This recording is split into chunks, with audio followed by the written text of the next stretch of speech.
Settle అనే పదానికి correct meaning తెలుసుకోలేకపోతున్నారు. Settle అంటే అప్పులు లేకుండా ఉంటాం. కొంతమందికి ఎంత చెప్పినా గానీ వినరు, వాళ్ళకి అర్థం.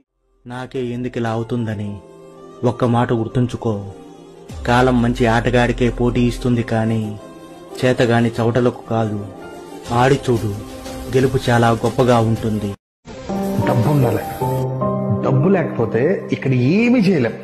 ఈ లోకాన్ని శాసించాలన్నా, నీ కుటుంబాన్ని పోషించాలన్నా, నిన్ను ఎవరైనా ప్రేమించాలన్నా, ఆఖరికి నువ్వేదైనా సాధించాలన్నా ఫస్ట్ డబ్బు సంపాదించాలి. మీకు విషయం చెప్పనా, డబ్బు ఒక జబ్బు అయితే ఆ జబ్బుకి మందు డబ్బే. So money is everything. మన జీవితం ప్రశాంతంగా ఉండాలంటే రెండే రెండు దారులు ఉన్నాయి. ఒకటేంటంటే మన